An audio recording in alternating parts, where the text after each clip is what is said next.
Nous revoilà ensemble. Nous avons laissé le prophète Mohammed, paix sur lui, du haut de ses 12 ans. Comme je vous l'ai déjà dit, cette période de sa vie est très peu fournie en informations. Il va grandir dans la discrétion de la vie sociale et politique. Il va être donc au sein de cette famille Abu Talib avec ses cousins, ses oncles, Hamza qui avait son âge, avec qui il jouait. Donc il va mener une vie, on va dire, malgré les séparations qu'on a vues dans le passé avec sa mère, son père, son grand-père. Et bien malgré tout ça, il va quand même mener une vie heureuse. Et donc il va, être préservé dans cette vie heureuse qu'il va avoir avec sa famille. Il va être préservé par Dieu. Donc on a parlé de cette main invisible de Dieu subhanahu wa ta'ala, glorifié soit-il, durant notre vie, même dans les épreuves, même dans les difficultés. En réalité, son attention est toute là, est toute présente. Son attention divine est pour chacune et chacun d'entre nous, elle est là, tant que nous sommes vivants. Et autour de Mohammed, paix sur lui, son attention est là aussi. Il va vouloir, sa famille, ses tantes, qui ont une affection particulière pour leur neveu, vont vouloir pour lui qu'il mène une vie un peu comme les autres, comme les jeunes de son âge. Et donc ils vont insister pour qu'il assiste aux fêtes, donc des fêtes qui étaient organisées pour les jeunes et où se trouvait l'alcool, les statues. Mais naturellement, dans son innéité, ce jeune adolescent n'est pas attiré par ces fêtes-là. Mais ses tantes vont tellement insister qu'il va, pour leur faire plaisir, y aller. Et à chaque fois qu'il va vouloir se rendre à ce type d'événement, il va se passer quelque chose qui va faire qu'il ne pourra pas y assister. Par exemple, une fois, il va s'endormir sur la route. Dieu va lui envoyer un sommeil, il va s'allonger et il va s'endormir et ne se réveiller qu'une fois que la fête est terminée. Et à chaque fois qu'il revient et que ses tantes lui demandent alors comment que ça s'est passé, il va leur dire « je me suis endormi ».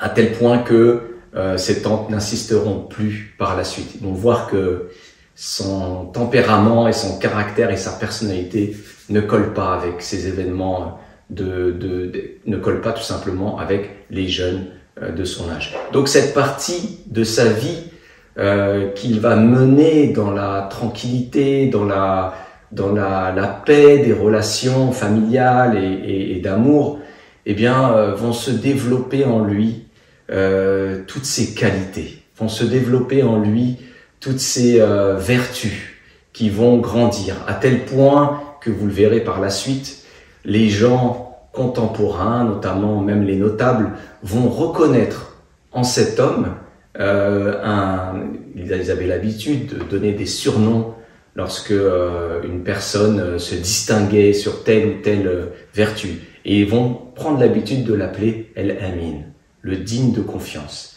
Donc ça, retenez-le bien, on va le voir dans les prochains événements. À l'âge de 25 ans, donc le prophète Mohammed, paix sur lui, va commencer, sous le conseil de Abu Talib, à travailler pour une femme, une riche commerçante, veuve 2 fois. Donc elle a eu 2 époux qui sont décédés. Et donc, il va travailler pour elle. Et très rapidement, elle va sentir en lui des qualités qu'elle n'a jamais vues chez personne.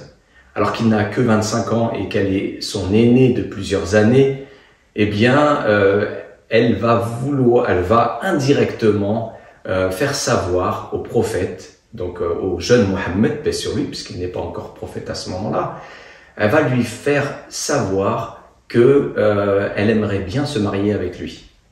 Donc elle va passer, donc c'est toute une histoire, elle va passer par une de ses servantes qui va accompagner le jeune Mohammed, paix sur lui, qui va lui dire que penses-tu, elle va lui demander que penses-tu de Khadija, elle s'appelait Khadija.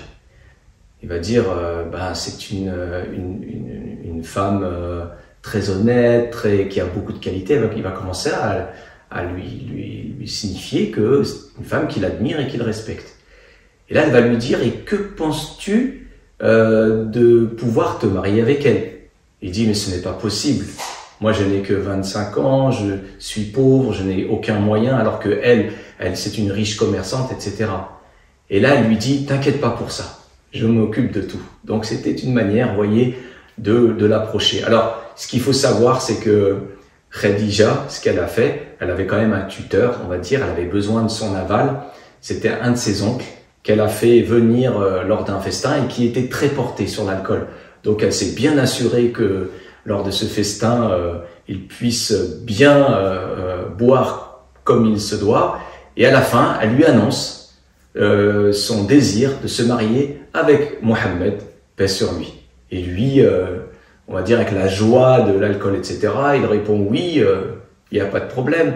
Et quand il retrouve ses esprits plus tard, il se rend compte que qu'il a fait une boulette. Mais là, c'était trop tard. Ça a donné naissance à une union vraiment hors du commun. Vraiment, toute personne qui se renseigne sur cette vie en commun qu'ont menée Mohammed, paix sur lui, et Khadija, ne peut qu'être admiratif et ébloui par cet amour profond qui les unissait. Vous savez, un jour, un prêcheur disait au présent, vous voulez que votre femme, pour vous dire que Khadija est très connue pour ses vertus et ses qualités, dit, vous voulez que votre femme soit comme Khadija, soyez comme Mohammed. Donc on voit ici vraiment les qualités de l'un et de l'autre. Et ensemble, ça a donné un fruit vraiment extraordinaire. Khadija, de ce jour-là, va être un soutien et va être une épaule pour le jeune Mohammed, paix sur lui, qui est voué à une grande mission. Sachant que Dieu n'a pas fait les choses au hasard, s'il a mis le jeune Mohammed, paix sur lui, et qu'il a mis donc sur son chemin Khadija, c'est qu'elle était la femme du moment pour pouvoir l'accompagner au moment où le ciel allait entrer en contact avec la terre. Donc à travers cette révélation et à travers cet homme. Donc ça, on va le voir par la suite, hein, ces premières révélations ont été un moment très difficile pour le jeune Mohammed, paix sur lui. Ça a été un moment difficile. Rappelons que dans le Coran, Dieu nous dit que si le Coran, donc les révélations, étaient descendues sur une montagne, elles se seraient effondrées, elles se seraient fendues. Alors que Mohammed, paix sur lui, a accueilli en lui, cette créature humaine, eh bien, ces révélations-là. Et c'est au chevet de notre mère Khadija qu'il a trouvé le soutien dont il avait besoin.